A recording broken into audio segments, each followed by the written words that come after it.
به شما بینندگان عزیز در استودیو برنامه نوبتی احساس افکار و رفتار. چون همیشگی من هستم در خدمت شما مریم دولتова و همکار گرامی من محمود کبیر.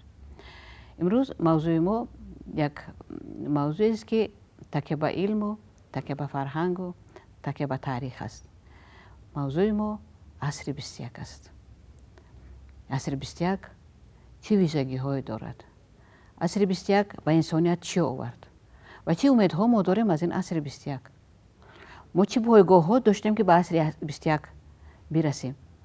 و چرا این عصر از عصرهای دیگر خیلی و خیلی تفاوت دارد؟ در چی است این تفاوت ها؟ ما از آنها چی امید کرده میتوانیم؟ چگونه ما باید آماده باشیم در این عصر؟ چگونه نعمت های هستند که ما از آنها باید استفاده بریم؟ این چند سوالی است که ما میخوایم در اطراف آن امروز صحبت کنیم که ما از بس که امروز کشور صاحب استقلال ما سیاستی دارد، سیاستی درهای باز و ما در دوره جهانی شوی زندگی داریم. اگر ما به این سوال ها جواب نداشته باشیم، اگر هر یک فرد تاجیکستانی این چیزها رو درک نکند، شاید حالت های پیش آیند که ما در آن درمانیم. از این خاطر ما قرار دادیم که اطراف این موضوع یک صحبتی داشته باشیم و برای شما بینندگان عزیز چیزی گفته توانیم. درست است، بسیار موضوع عجیب است، تقاضای زمان است. ما هم میخواهیم که در برابر اون دستاوردهایی که در عصر 21 است، امکانات‌هایی که انسان‌ها در عصر 21 دارند، مردم ما هم از آنها بهره‌مند باشند، دست بزرگی در این عصر داشته باشند و همه این اقتدار را ملت شریفی ما خلق تاجیکستان دارد. و برای همین ما امروز این موضوع را میخواهیم مطرح کنیم که در حقیقت زمان آمده است که اگر از این دستاوردهای عصر 21 از این زمانه استفاده نبریم، این وبال است. پس ما باید فعالانه از این دستاوردها استفاده بریم، چون که چنان دیگرگونی ها در زمان حاضره، ترقیات های هر روزه رفته ایستاده است که اگر انسان یک روز اگر از آنها بهره‌مند نباشد میتواند قفا زند و این دستاوردها میتوانند از یک طرف سبکی برای بشریت بیارند، ولی متاسفانه هنوز بدی، قواهای بدی هم در این زمانه ها هستند و میتوانند این دستاوردها رو برای گوییم که نیت های غرضناک خود باز به مشکلات ها و آن چیزهایی که در عصر 20 بود، از آن جمله غصب کردن دیگر خلق ها، آنها رو به غلامی گویم که تبدیل دادن یا که قوه‌های نهانی اقتداری آنها را استفاده بردن و هاکذا آن بدی هایی که ما در عصر 20 دیدیم میتوانند در این عصر 21 هم از حساب این دستاوردها و این چیز دست بزنند و باز ما اگر به هوشیاری نکنیم، زیرکی نکنیم، میتوانیم با مشکلات ها باز روبرو شویم.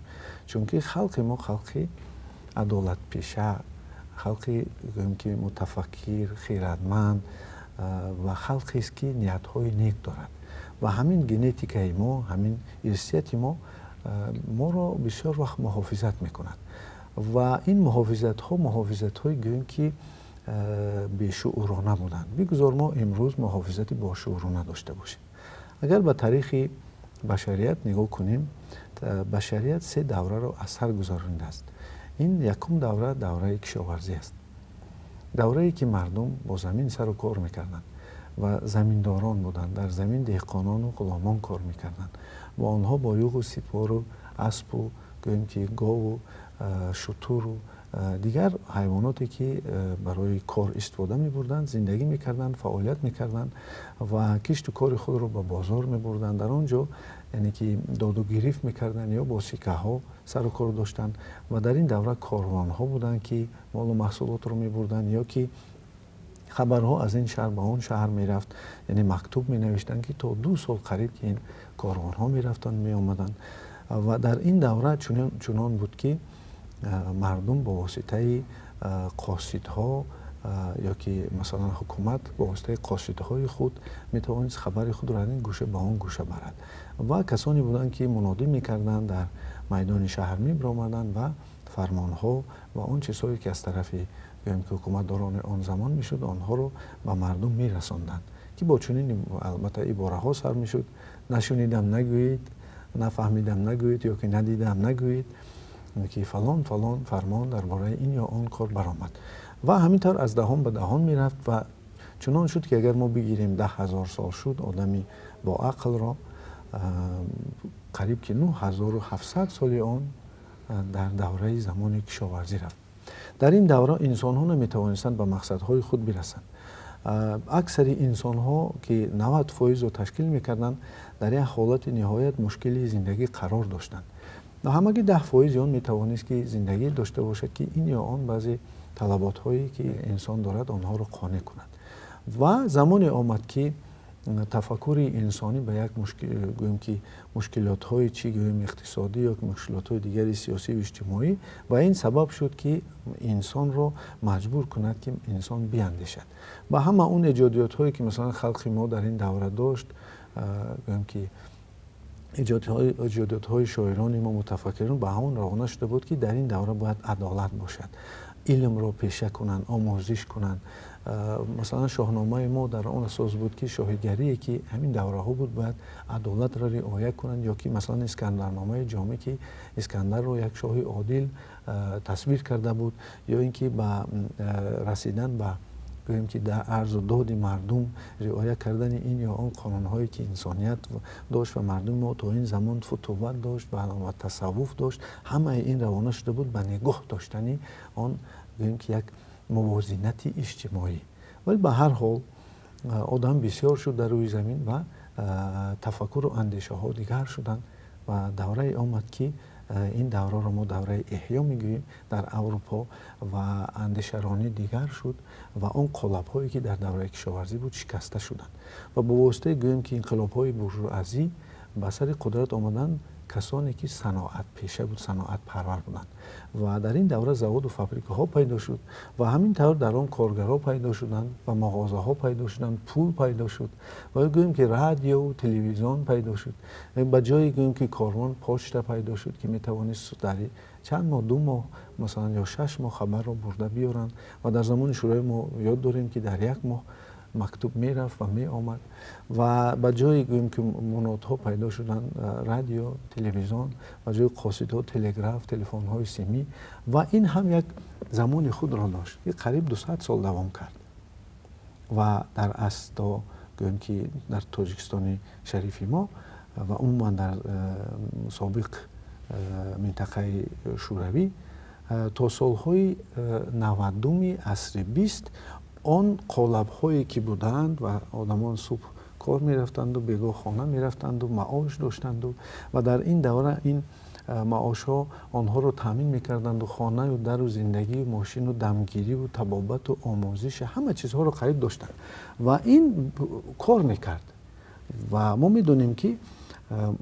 اکثر مردم تا حال آرزوی یک نوستالژی دلکشی زمان شوروی دارند. متاسفانه اون زمان دیگر نمیاد چون که اون زمان موافق همون دوره تاریخی انکشاف بشریت بود، ولی از آن عبرت گرفتن و آن را استفاده بردن در حاضر بسیار یک چیزی خوب است که ما اما وقت تاریخ را برای آن میآموزیم که ما از آن عبرت بگیریم و ما بدانیم کارهایی را نکنیم که آن کارها سبب مشکلات ایجاد شدن و کارهایی بکنیم که سبب پیشروی اند. و در عصر 21 پیدا شدن بهترین چیزی که ما حاضر میدونیم اینترنت سبب آن شد که اطلاعات به مردم دسترس شد. انسان بشریت می تواند که اطلاعاتی که مردم ما 25 سال می آموختند و می گفتند توانا بود هر کی دانا بود، به دانش دل پیر برنا بود، علم را جوشن می گفتند، علم را یکی از سمت های اساسی انکشاف بشریت می گفتند. امروز علم دسترس شد، دسترسی عامه شد و امروز امکانات های انسان هم دیگر شد. در تمام آموزش ها، گویم که نظارت ها، اداره کنی، اتوماتیزاسیون، گویم که تمام حیات انسان، رباتیزاسیون یا کامپیوتریزاسیون که در گویم که جامعه بشری شده ایستاده است، سبب آن شد که انسان بسیار گویم که بسیار کارهای مشکل یا کارهای زیادی را با تکنولوژی داد و آنها رو تکنولوژی امروز اجرا میکند و به جای مثلا گوییم که بازار مغازه های هیپرمارکت و سوپرمارکت ها пайдо шуданд ки метавонед дар сайти онҳо дароед ва гӯем ки ҳар чӣ мехоҳед бигӯед, онҳо туро дастрас мекунанд. Метавонед ба дилхоҳ донишкадаҳое ки дар донишгоҳҳое ки дар ҷаҳон ҳастанд онҳоро омӯзиш бигиред.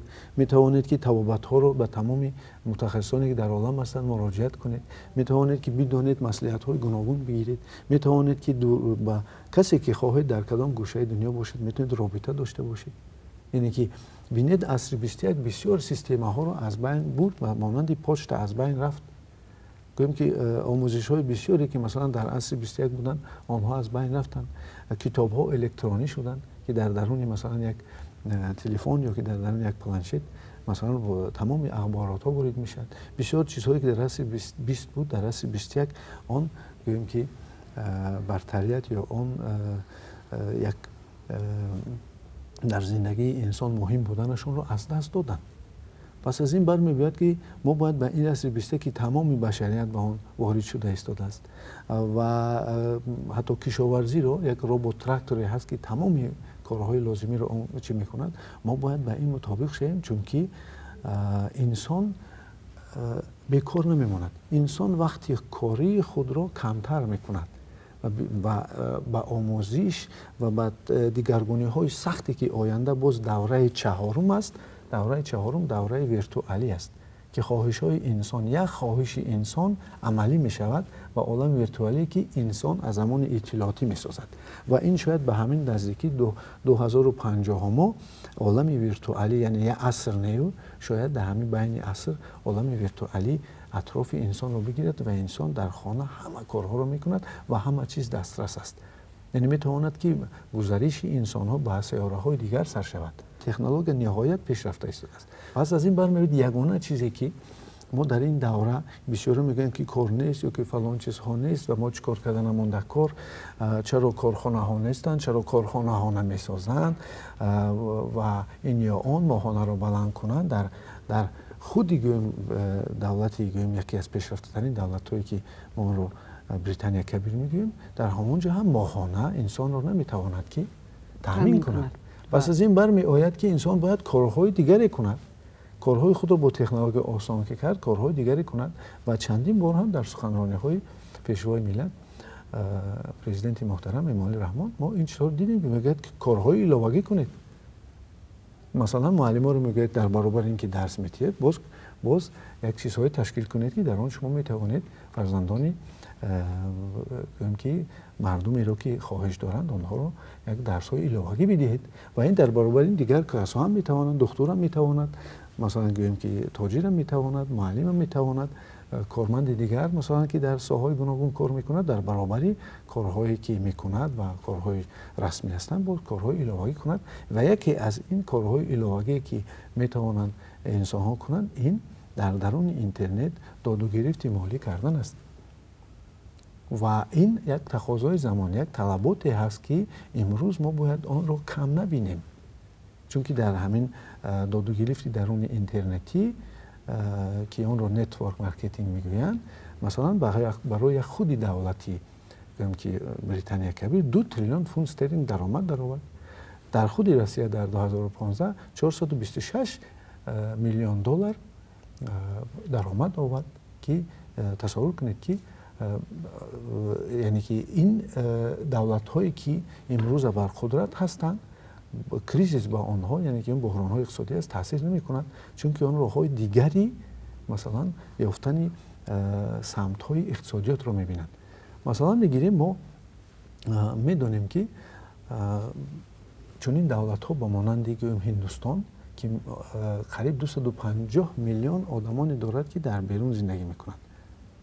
яъне ки инҳо касоне ҳастанд ки мискин ҳастанд, даромад надоранд ва яке аз стратегияҳои миллии худро дар нетворк маркетинг карданд ва шиштанд ва фикр карданд ки ин анбӯҳи калони одамонро чӣ хел мо ба кор таъмин кунем. пас аз ин бабаред ки агар онро нетворкро стратегияи миллии худ кардан баъди чанд вақт мо мебинем ки ин миллат метавонад ки иқтисодиёти худро дуруст кунад. ва дар Россия ҳам ба як чанд моҳ шуд ки нетворк маркетингро яке аз стратегияҳои афзалиятноки приоритетии گویم که اقتصادیات روسیه اعلام کردن و در فاکولتیت های گوناگون کافدراهای گوناگون شدن که در همین مسئله ها رو منیجری مثلا گویم که سمت تجارتی درون اینترنتی یکی از پروفسیه ها یکی از کسب های افضلیتناک شد. پس از این برمی باید که ما هم دیده نمونده که در عصر 21 چی امکانات ها داریم و آنها رو ما استفاده برده میتوانیم یعنی و ما نمیگوییم که مانند که دوره کشاورزی گزارش آن به دوره صنعتی خیلی مقابلت های سخت خونین بود و این دوره فقط مقابلت های گزارش از دوره صنعتی به اطلاعاتی مقابلت های روانی دارد، مقابلت های اطلاعاتی دارد. مقابلت های روانیش این باور کردن یا نکردن، یعنی این سمت رو گرفتن یا نگرفتن است. ما فکر میکنم که این چیزهایی هستند که سبب آن میشود که مردم ما آن امکاناتی هایی که امروز دولت ما داده است، آن امکانات هایی که امروز برای خلق ما استقلالیت فراهم آورده است، آنها را استفاده میبرند و از دستاوردهای که عصر 21 میتوانند که پره یعنی که با دست گیرن آنها رو، با آنها رو استفاده برند و زندگی خود رو دیگر کنند. واقعا چنین است. وقتی که ما درباره عصرها گپ میزنیم برای مقایسه عصرها پیشین را به خاطر آوردن لازم می شود. مثلا واقعا در عصر 20 یکی از بزرگترین عصرهای تاریخ انسانیت است. در عصر 20 که دوره تکنولوژی پیدا شدنی عموما رشد پیدایش و رشد تکنولوژی بود و این عصر اگر که عصر باشد که یک بار از یک دوره که مردم هنوز با گل و با خاک کار میکردن یک بار کشتی کیهانی پیدا شد در دوام یک امگی 100 سال از این پیش اگر 10,000 سال باشد در دوام 100 سال آن کارهایی شد که در 9,000 و چند 100 سال دیگری از این پیش حتی نام و نشانش هم نبود، آرزو کرده هم نمیتوانستن آدم که این چیز میشود. پیدا شد نقلیات که با بنزین و برق حرکت میکند، پیدا شد پویزهای کلان که از یک گوشه جهان به گوشه دیگر جهان می رود، پیدا شدن کشتی های کلان، کشتی هایی که غرق نمی شوند، بورهای زیاد رو می برند. اگر تا عصر 20 همه چیزها اشرافان قشرها خیلی خوب تقسیم شده بودند، خیلی مشخص بودند، قشر زیایی بود، قشر مثلا روحانیان بودند، قشر عملداران بودند، شاهان بودند و قسم کمبغلان بودند، بیچاره ها بودند و اینها غلام آنها بودند. اینها برای آنها خدمت میکردند و اینها به قول روز و روشنایی نداشتند. ما اگر دور نرویم به اجازاتی استاد عینی یک بار نظر کنیم، آدینه مثلا دخونده غلامان، ما این چیز رو خیلی خوب و روشن میبینیم که استاد عینی که تاریخ نگار ملت ما است این چیزها رو به درجه روشن نشان داده است که میتوانیم آنها رو همچون اثر تاریخ قبول کنیم. واقعا این چنین بود. عصر 20 این دیوارها رو از بین برد. عصر 20 برای انسان‌های عادی هم امکانیت‌های به دست آورد. اگر مثلا آدینه هرگز نتواند نقش ارباب کمال را اجرا کند در عصر 19 در عصر 20 یک بچه کمبغل میتوانست خصوصا در کشور ما که حکومت شورا آمد در کشورهای دیگر باراهای دیگر این چیز شد و میتوانست بچه کمبغل در مکتب سویتی خواند، خصوصا که در دوره سویتی برای چی ما شما پیشتر گفته که مردم هنوز خمار اون دوره رو دارن، زیرا اون دوره امکانات خیلی فراوان شدن، تحصیل رایگان، معالجه رایگان و اگر نفری با مکتب نرود مکتب مسئول بود، معلم مکتب میرفت میگه که برای شما بچه شما صنف یک نرفت و همه این رایگان تشکیل کرده میشد و همه امکان داشتن که قدم به قدم بالا روند و بچه کمبغل امکان داشت که کلان شود و عملدار شود، خوب تحصیل کند و صاحب یک وظیفه کلان باشد، من نمیدونم رهبر یک ناحیه باشد، رهبر یک دولت باشد. و اگر ترجمه حال رهبران دوره شوروی رو نگر ورق بزنیم اکثر آنها یک بچه‌های اینترنت بودند، یک بچه‌های آدمای عادی بودند. یعنی این امکاناتی که عصر 20 برای انسانیت برای مردم ما داد خیلی امکانات عجیب بودند ولی ما با آنها خیلی زود عادت کردیم. عصر 20 امکانات‌های انسان رو از نگاه تکنولوژی هم خیلی سبک کرد. اولین ماشین‌هایی که برای خدمت معیشی انسان‌ها پیدا شد مثلا ماشین‌های جمع‌شویی مال عصر 20 بود. ولی عصر 21 آنها رو باز هم تکمیل داد. عصر 21 برای از نگاه روانی عصری است که انسان باید خودش رو شناسد. اگر در عصر 20 انسان از غلامی آزاد شده باشد، امکان مزه آزادی را چشیده باشد، مزه آزادی اقتصادی و اجتماعی را چشیده باشد، عصر 21 به انسان ها مزه نه تنها آزادی اقتصادی اجتماعی بلکه مزه این دوره است که انسان حتی درباره چشیدن سخن نمی رود. عصر خودشناسی انسان است.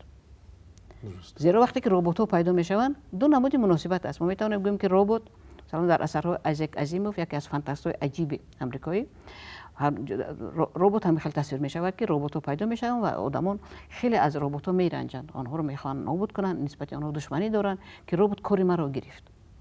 یک ربات در واقع در یک زبان اگر یک ربات کار کند هنوز هم این چیزها علاقه هست که یک کارگاه کلان به واسطه اینترنت اداره می شود، به واسطه کامپیوتر اداره می شود و ده‌ها صدها نفر آدمان اونجا دیگر کار نمی کنند.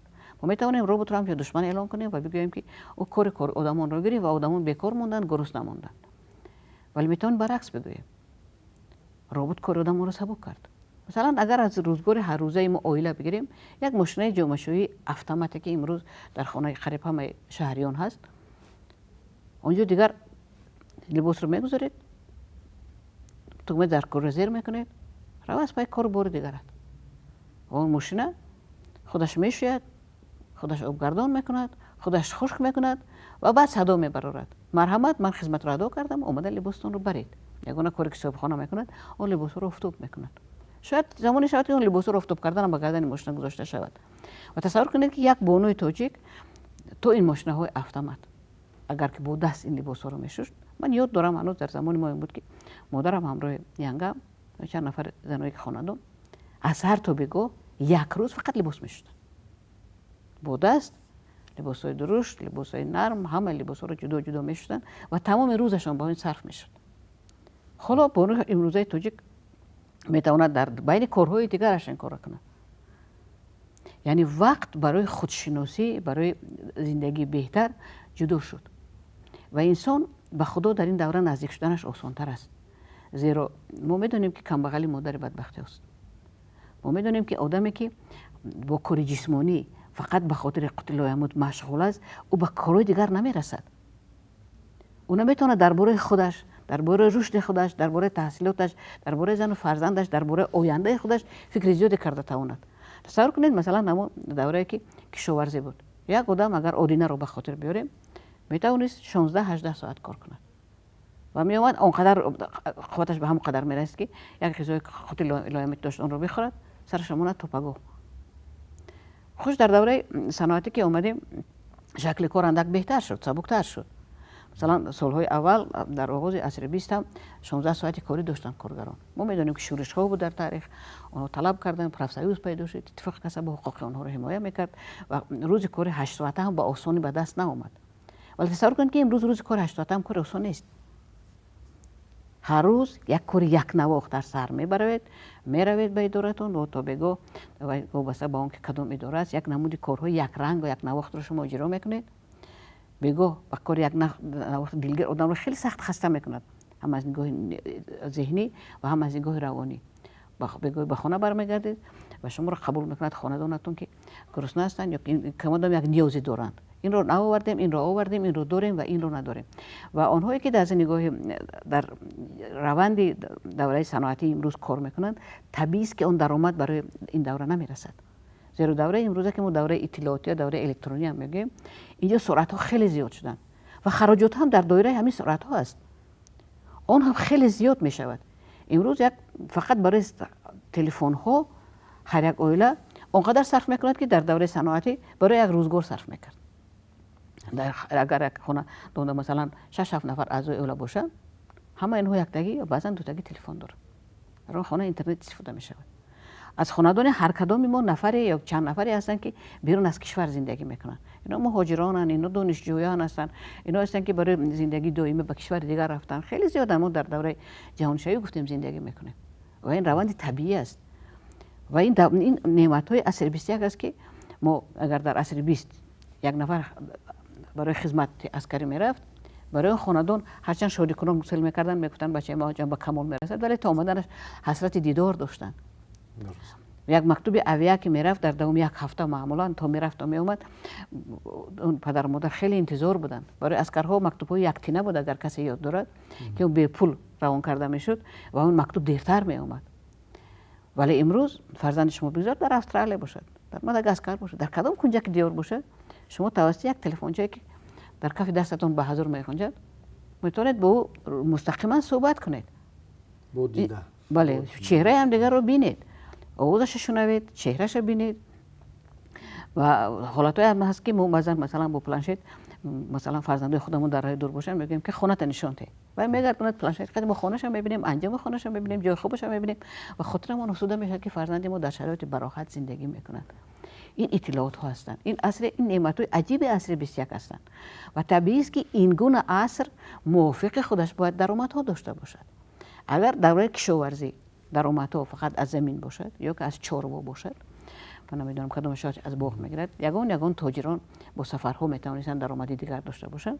در عصر 20 ما درآمدی دیگر داشتیم و طلباتمون دیگر بود. اگر به خاطر بریم در دوره کشاورزی با یک کرته عروسی، یک داماد، یک جامعه دامادی، یک دهه معرکه‌شون رو میگذراند. یک اولاد از مادر کلان به دختر، از دختر به نبیره میگذشتن فرنجی عروسی.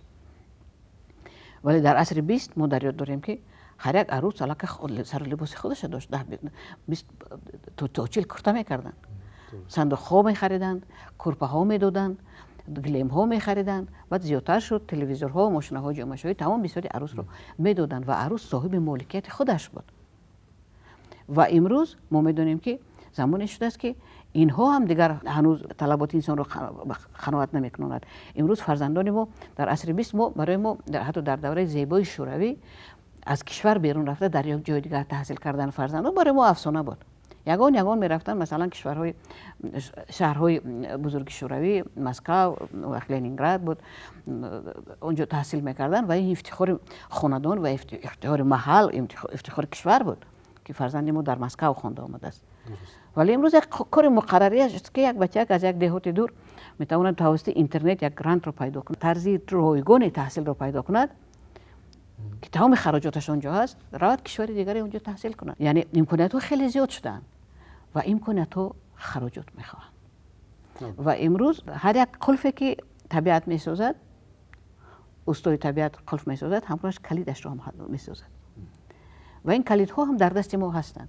مهم است که امروز ملت شریف ما این کلیدها رو دریافت کنند، آنها رو بجویند، گمان نکنند که اگر امروز حال آنها خوب نیست این معنی آن دارد که هرگز خوب نمی شود.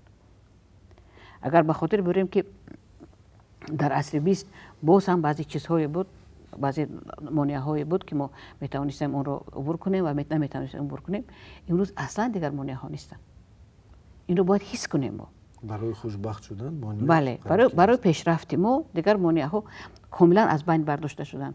یگانه مانع‌های ماندن این مانع‌های ذهنی ما هستند، این ترس‌های باطنی ما هستند.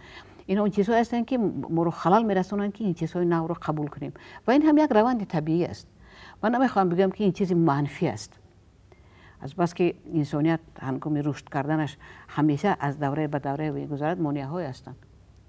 انسان مثلا در بطن مادر پیدا می شود، 9 ماه آنجا رشد میکند و بعد زمانی میرسد که باید این دوره رشد به انجام رسید، دوره تازه رشد پیدا می شود و تصور کنید دوره که همون حالتی که کودک تولد می شود خیلی دوره وزنی است، هم برای کودک و هم برای مادر و همین دوره گزارش ها در همه حالات ها برای جامعه هم وجود دارد و امروز ما واقعا در همون دوره زندگی داریم که دوره باز هم تولیدی نوی انسانیت است. انسانی نو، انسانی اصلی 21 امروز در حال تولید شدن دارد. یک قسم جامعه هستند که علاقه پیشرفت کردند، قبول کردند، ولی قسمتی هستند که هنوز در دوره گذشته هستند و یک قسم اساسی جامعه ما هم در همون دوره هستیم و از بس که تجربه پیشینیان کشورهای پیشتر برای ما وجود دارد، کار ما هم آسان‌تر است.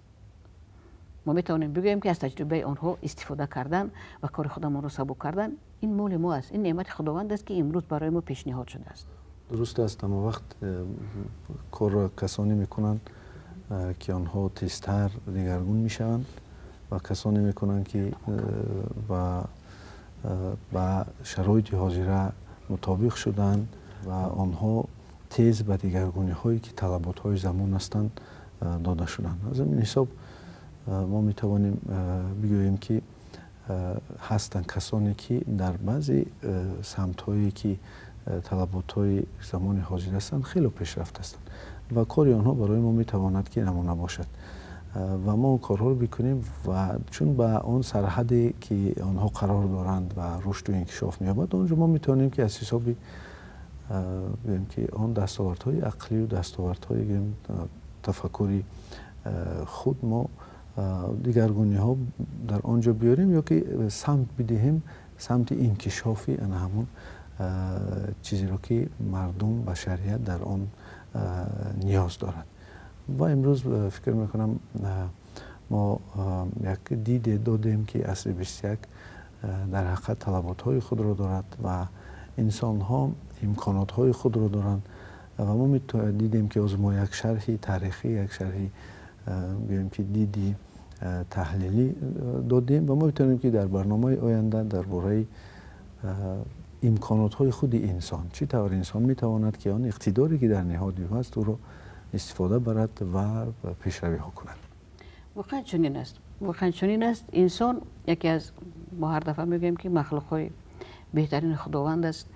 انسان خلیفه خدا در روی زمین است و این چه معنی دارد؟ معنی آن را دارد که همه چیز نعمتی که در روی زمین هست توسط انسان از جانب خداوند ایجاد می شود، زیرا انسان هم مؤلف خداوند است.